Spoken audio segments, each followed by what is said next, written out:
ਤੁਸੀਂ कनाडा जानना चाहते हो या फिर किसी और कंट्री विच जाके आप पढ़ना चाहते हो, तो जी मैं आपके साथ आ गया हूं आज आपको ये बताने के लिए कि कैसे आप अगर इंडिया से बाहर किसी और कंट्री में जाके पढ़ाई करना चाहते हो या जॉब करना चाहते हो तो वो कैसे पॉसिबल है। ऐसा नहीं है कि आप यहां से वीज़ा लगाओ और पहुंच जाओ टिकट लेके और आपको वहां पे एडमिशन मिल जाएगा, ऐसा नहीं होता है। उसके लिए ये देखा जाता है क्या आपको इतनी इंग्लिश आती है, इतनी अंग्रेजी आती है कि आप वहां जाकर वो जो टीचर आपको सिखाएंगे वो चीज़ आप समझ भी पा रहे हो कि नहीं, या फिर वो चीज़ आप बोल भी पा रहे हो कि नहीं, अपने आप को एक्सप्रेस कर पा रहे हो कि नहीं। इसके लिए एक एग्जाम कंडक्ट कराया जाता है, आपका टेस्ट लिया जाता है। जी हाँ, वहां जाने से पहले आपका एक टेस्ट ले लिया जाता है और उस टेस्ट को अगर आप पास कर पाते हो, उसमें अच्छा बैंड लेके आ पाते हो, अच्छा स्कोर कर पाते हो, तभी आपको परमिशन मिलती है कि आप वहां जाके एडमिशन लें या जॉब कर सके। कौन से हैं वो टेस्ट?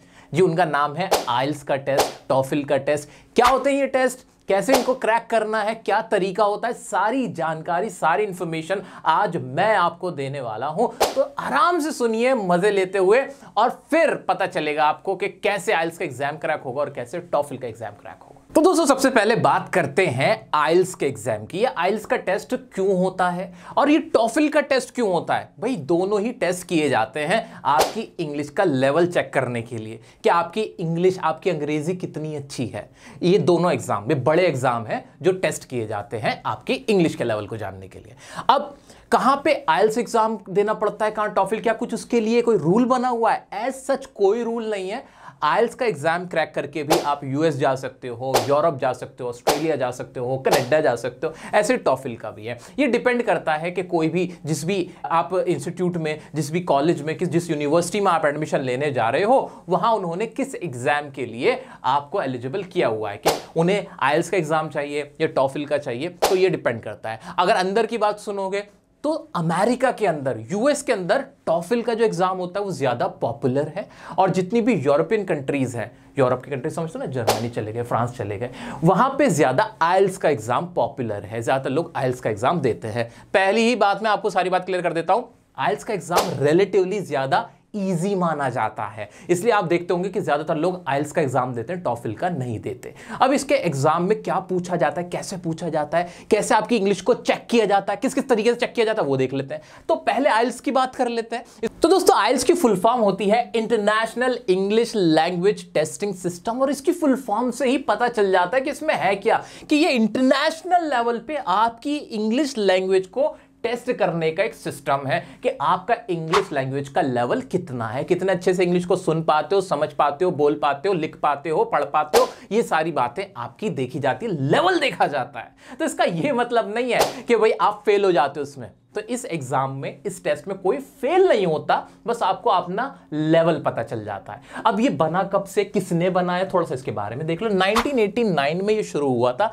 और यही करने के लिए शुरू हुआ था कि भाई कोई बाहर से अगर हमारी कंट्रीज में आ रहा है, जितनी भी ये बड़ी बड़ी यूरोपियन कंट्रीज हैं, यूएस है, जहां की लैंग्वेज इंग्लिश है, तो वहां ये चेक किया जाए कि भाई वो आ रहा है अगर पढ़ने के लिए या नौकरी करने के लिए, तो उसको समझ भी आ रहा है कि नहीं, क्या वो यहाँ पे रह पाएगा, क्या वो यहाँ पे ढल पाएगा, यहाँ पे रहन सहन उसका हो पाएगा। पता चला वो आ जाए और यहाँ के फंस जाए, बेचारे को बड़ी परेशानी हो, उसकी पढ़ाई खराब हो, पढ़ने का आने का फायदा ही ना हो। इसलिए 1989 में इसको एस्टेब्लिश किया गया था इसी पर्पज से। ठीक है जी। अब इसमें क्या होता है, इसमें आपकी एबिलिटी, आपकी सुनने की एबिलिटी, रीडिंग करने की, राइटिंग की, ये सारी चेक की जाती है। तो इसके मार्क्स कितने होते हैं, टोटल मार्क्स कितने होते हैं? इसमें ना टोटल मार्क्स ऐसे नहीं दिए जाते, इसमें ना एक बैंड सिस्टम है। बैंड सिस्टम समझ सकते हो, एक तरह का ग्रेड सिस्टम है, जो टोटल 9 होता है। कितना? मैक्सिमम 9। 9 में से, ऐसे मान लो ना कि आपको 9 नंबर में से दिए जाते हैं टोटल नंबर, तो 9 में से आप 1 लाओगे, 2 लाओगे, 3 लाओगे, 4 लाओगे, 5 लाओगे, इस तरह से आपको 9 टोटल जितना आपका टेस्ट होता है ना, उसको 9 में कन्वर्ट कर दिया जाता है कि भाई 9 में से कितने मार्क्स आए आपके, है ना, 9 में से क्या ग्रेड था आपका। अब ज्यादातर जो यूनिवर्सिटीज हैं जहां बाहर पढ़ने जाते हो, है ना, वो कहते हैं कि कम से कम तो 6 हो ही हो, 6 से 7 मिनिमम सब मांगते हैं, कहीं कहीं 8 भी मांग लेते हैं। तो 6, 7, 8 इसमें आपका लेवल देखा जाता है। तो ज्यादातर लोग कोशिश करते हैं, कनाडा वाले हमारे जो प्रा है, हमारी जो बहनें हैं, वो लोग क्या करते हैं, उन लोगों को चाहिए होता है, उन्हें 6 चाहिए होता है, तो 6, 6.5 के पीछे पड़े रहते हैं। वो कहते हैं कि किसी तरह 6 आ जाए, किसी तरह 7 आ जाए। तो वो लोग उसी को क्रैक करने में वो बड़े परेशान रहते हैं। उनका भी तरीका बताऊंगा कैसे क्रैक करना है, कैसे ये बैंड लाना है। तो ये इंग्लिश को चेक करने के लिए इतना बड़ा टेस्ट क्यों रखा गया था, उसका रीजन है भाई, ये जो हमारी इंग्लिश लैंग्वेज है ना, ये वर्ल्ड की 3rd मोस्ट स्पोकन लैंग्वेज है। यानी इस दुनिया में 379 मिलियन से भी ज्यादा लोग तो इंग्लिश बोल रहे हैं। अब इतने बड़े लेवल पे इंग्लिश बोली जा रही है, आप पढ़ने आ रहे हो, नौकरी के लिए आ रहे हो, बसने आ रहे हो, तो भाई हम आपकी इंग्लिश तो चेक करेंगे ना। इसलिए ये टेस्ट कंडक्ट कराया जाता है। अब इस टेस्ट को कंडक्ट कराने के बाद आप कहां कहां जा सकते हो, तो बड़ी कंट्रीज के नाम बता रहा हूं, वैसे तो बहुत सारी कंट्रीज हैं, Australia, Canada, New Zealand, UK, US, यहां पे जाके आप पढ़ सकते हो, वहां पे जॉब कर सकते हो। ये आपके लिए फैसिलिटी मिल जाती है अगर आप आइल्स का एग्जाम निकाल लेते हो। चलो जी आगे बढ़ते हैं। अब आइल्स के ना एक बहुत अच्छी चीज क्या होती है कि इसके ना दो तरह के टाइप होते हैं। अगर आप किसी दूसरी कंट्री में माइग्रेट करने जा रहे हो, वहां बसने जा रहे हो, वहां नौकरी करने जा रहे हो, तो उसके लिए एक अलग अलग टेस्ट रखा गया। और एक है कि अगर आप वहां सिर्फ पढ़ने जा रहे हो, स्टडी करने के लिए जा रहे हो, तो एक अलग अप्रोच है जिसे कहा जाता है कि आइल्स एकेडमिक। एक को क्या कहा गया, आइल्स एकेडमिक, जिसमें क्या देखा जाता है कि अगर आप सिर्फ पढ़ने जा रहे हो, इंटरनेशनल लेवल पे पढ़ने जा रहे हो, तो आपको आइल्स एकेडमिक का एग्जाम देना होता है। और एक होता है आइल्स जनरल ट्रेनिंग। जनरल ट्रेनिंग अगर आप जनरली ऐसे ही बसने जा रहे हो, काम करने जा रहे हो, तो इसके लिए आपका आइल्स का जनरल ट्रेनिंग का एग्जाम रखा गया है। तो इसके दो टाइप हुए, ठीक है, बहुत ऑब्वियस से टाइप है, लॉजिकल है। तो दोस्तों आइल्स के टेस्ट में ना आपसे 4 सेक्शन में सवाल पूछे जाते हैं, यानी आपकी 4 चीजें चेक की जाती हैं। एक तो आपकी लिसनिंग, कितनी इंग्लिश आप सुन पाते हो, ये समझ के सुन के कितनी समझ पाते हो, ये देखा जाता है। एक आपकी रीडिंग देखी जाती है कि आप पढ़कर कितना समझ पाते हो इंग्लिश को। एक आपकी राइटिंग देखी जाती है कि आप लिखकर कितना समझ पाते हो। और फाइनली क्या इंग्लिश बोल पाते हो, हाँ जी। फिर ये देखा जाता है कि आपकी स्पीकिंग एबिलिटी कितनी है, स्पीकिंग का लेवल कितना है। इस तरह से 4 चीजें आपकी इस टेस्ट के ओवरऑल अंदर चेक की जाती हैं, और जिनकी पूरी मार्किंग, पूरा स्कोर ना सिर्फ 9 ग्रेड के अंदर यानी 9 ग्रेड में कन्वर्ट कर दिया जाता है। 9 में से आपको मार्क्स दिए जाते हैं। अब 9 में से 6 मिनिमम लाने ही होते हैं, हर जगह 6 तो मांगते ही मांगते हैं। अब 6 से 6.5, 7, 8 जिसके आ जाए वो अच्छी बात है। अब किसके कितने नंबर आए तो वो कितना माना जाएगा, क्या लेवल माना जाएगा, वो भी देख लो भाई। जिसके 9 में से 9 आ गए तो वो तो एक्सपर्ट है भाई साहब, सलूट है भैया, सलूट है। जिसके 9 में से 8 है उसको माना जाता है वेरी गुड, वेरी गुड, काफी अच्छी अंग्रेजी है आपकी। और 7 नंबर वाला गुड है भाई, चल गया, जा पढ़ ले तू, कोई दिक्कत नहीं है। 6 नंबर वाले को बोलते हैं कॉम्पिटेंट है, चल काम चल जाएगा। और 5 वाले को बोलते हैं मॉडेस्ट है बस। 5 वाले का नहीं कुछ बन पाता, 6 कम से कम 6 लाना पड़ता है लोगों को, इसीलिए वो लगे रहते हैं, ठीक है। अब जो टेस्ट लिया जाता है तो उसमें कैसे क्या क्या पूछा जाता है, किस हिसाब का टेस्ट होता है, तो मैं आपको बता देना चाहता हूं। ये टेस्ट कंप्यूटर बेस्ड टेस्ट होता है, इंटरनेट बेस्ड टेस्ट होता है। ऐसा नहीं होता कि आपका पूरा एक जगह पे आपको सबको इकट्ठा किया जा रहा है। आपको इंटरनेट होता है, कोई क्लासरूम टाइप का सीन नहीं होता। आपका इंटरनेट के सामने, कंप्यूटर के सामने बैठ के आपको टेस्ट देना होता है। कैसा टेस्ट होता है, क्या क्या पूछा जाता है, जरा वो भी समझा ही देता हूं अब जब बात चली गई है तो।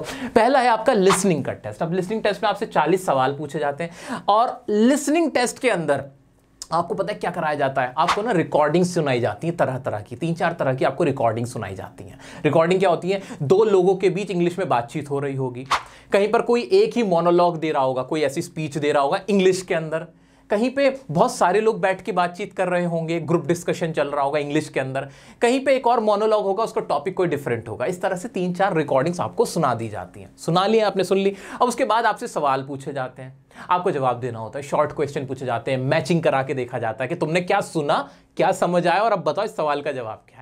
तो इस तरह से आपकी लिसनिंग को चेक किया जाता है। जितने आपके क्वेश्चन करेक्ट निकलते हैं उस हिसाब से आपको स्कोर मिल जाता है, बाद में वो बैंड में कन्वर्ट हो जाता है। रीडिंग में क्या होता है, अब रीडिंग टेस्ट में भी आपके 40 क्वेश्चंस होते हैं, 1 मार्क ईच होता है। अब इसमें क्या होता है, इसमें भी ना आपको पैसेजेस रीड कराए जाते हैं, आपको रीड करके देखना होता है, और रीडिंग के बाद उसके बेस के ऊपर जो क्वेश्चन पूछे जाते हैं एक तरह से कॉम्प्रिहेंशन पैसेज टाइप हो जाता है, तो वो आपको उसमें आंसर करने होते हैं। सबसे इंपॉर्टेंट जिसमें जो मुझे लगता है सबसे ज्यादा इंपॉर्टेंट जो टॉपिक होता है, जो सेक्शन होता है, वो ये 2 सेक्शन होते हैं। एक तो आपका राइटिंग और एक स्पीकिंग।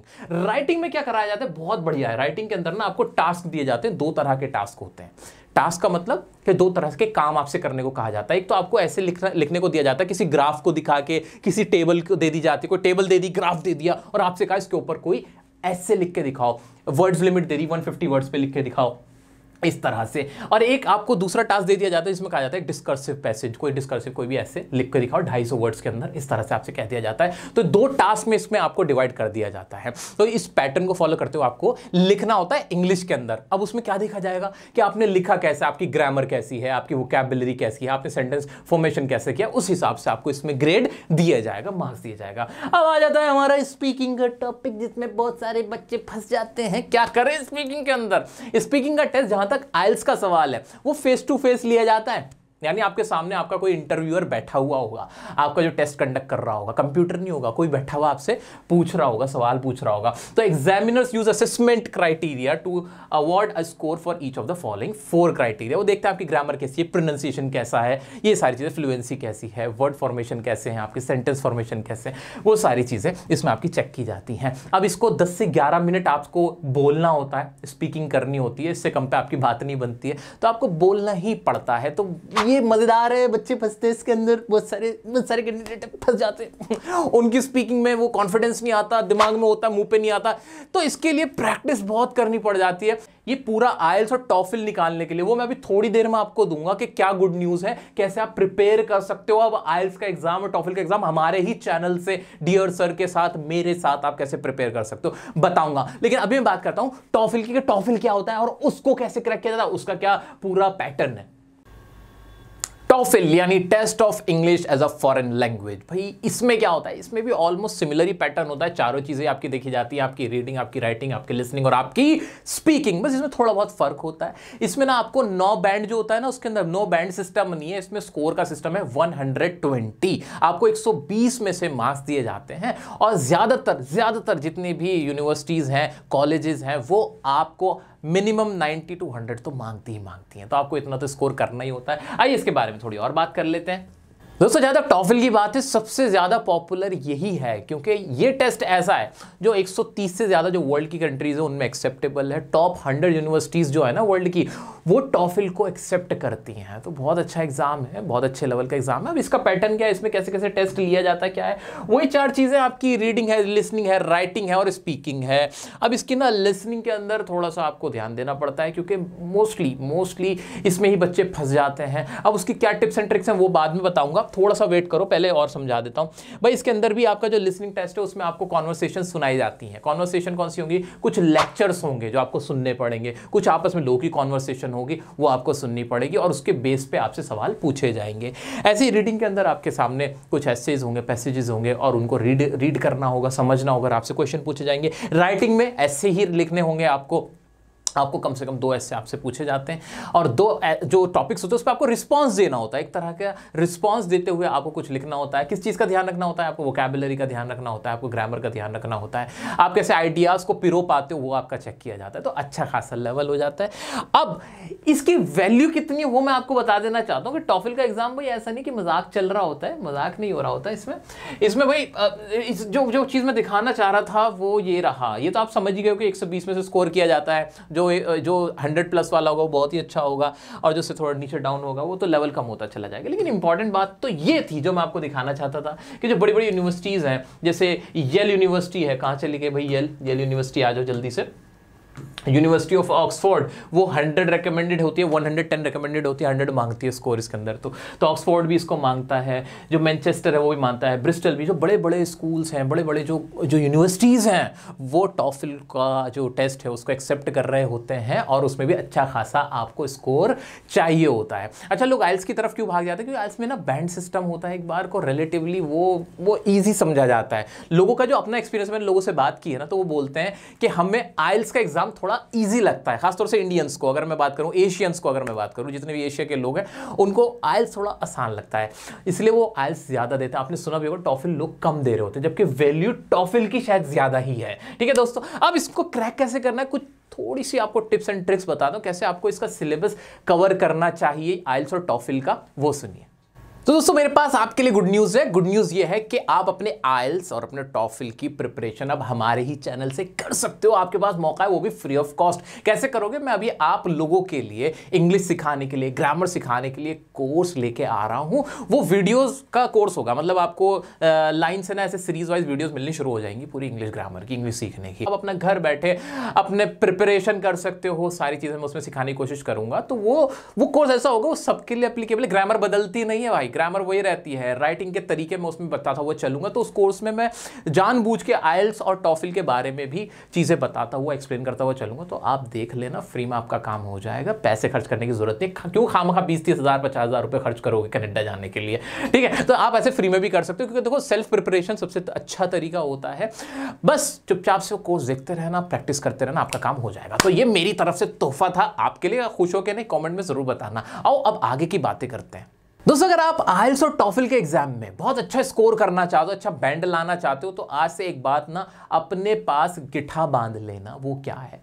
वो ये है कि आपको ना वोकैबुलरी पे सबसे ज्यादा फोकस करना है। आपको अपनी वोकैब बैंक को जितना बढ़ा सकते हो बढ़ा के रखो। रोजाना कम से कम 10 वर्ड तो लर्न करना अभी से शुरू कर दो। अगर 2 महीने बाद, आपका 3 महीने बाद आप टेस्ट की प्रिपेयर कर रहे हो, प्रिपरेशन हो रही है आपकी, तो 3 महीने बाद अगर आपके सामने ना, तो कम से कम ना आज से 10 वर्ड पर डे के हिसाब से शुरू कर देना, क्योंकि ये सबसे ज्यादा काम आएगी। स्पोकन के अंदर भी अच्छे वर्ड्स बोलोगे, अच्छा बैंड ला पाओगे। राइटिंग के अंदर भी जो ऐसे लिखते हो ना, उसमें भी वो आपके वर्ड्स और वोकैबुलरी को देख रहे होते हैं कि क्या लिखा है इस लड़के ने, इस लड़की ने। ऐसे रीडिंग सेक्शन में भी अगर आपको वोकैब ही नहीं पता होगी तो क्या ही आपको समझ में आएगा। तो सबसे बड़ी चीज, सबसे इंपॉर्टेंट चीज जो मुझे लगती है, वो है आपकी वोकैबुलरी, जहां तक आइल्स और टॉफिल का क्वेश्चन है।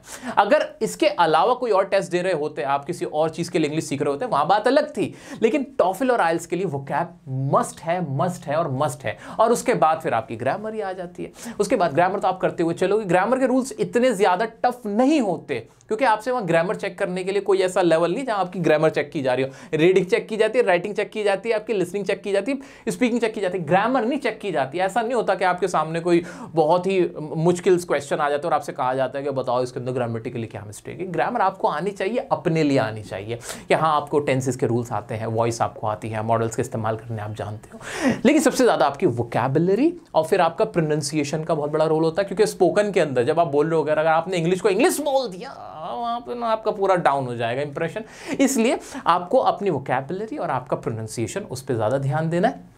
तो अभी से स्टार्ट करो, रोजाना 10 वर्ड, जो भी आपके पास मटेरियल है, जो भी मटेरियल है, मटेरियल कोई बुरा नहीं होता है, सब जो वर्ड्स हैं वो वही रहते हैं, रूल्स कोई बदलते नहीं है। जो मटेरियल अभी आपके पास है उससे प्रिपरेशन करो। साथ ही मैं दोबारा आपको याद दिलाना चाहूंगा, 20 तारीख से तो मैं आपके लिए ग्रामर की तो वीडियोस ला रहा हूं, तो उसको सीख कर आपको बेस मिल जाएगा। बेस मिल जाएगा, स्पीकिंग करने का बेस मिल जाएगा, राइटिंग, ऐसे राइटिंग करने का बेस मिल जाएगा। आपको चीजें समझ में आने लगेंगी। ग्रामर का ये रोल आपके लिए रहेगा। साथ ही साथ उसमें मैं आपको टिप्स देता रहूं। कोई डाउट आता है इंस्टाग्राम पर आप मुझसे पूछ सकते हो, मैं तो आपके साथ हूं। आइल्स और टॉफिल के लिए कुछ अलग से भी चाहते हो क्या, वो मुझे बताना, कमेंट करके बताना। मेरे कानों तक आवाज आनी चाहिए बहुत सारी, तो मुझे समझ में आएगा। अगर आपने इस लाइक के बटन को अब तक छुआ नहीं तो जल्दी से छू के इसको नीला पीला हरा जो भी करना है कर डालो। सब्सक्राइब नहीं किया तो कर लेना, ताकि आपके लिए मजेदार वीडियोस में लाता रहूं। मिलते हैं नेक्स्ट वीडियो में नेक्स्ट टॉपिक के साथ। तब तक के लिए बने रहे डियर सर के साथ।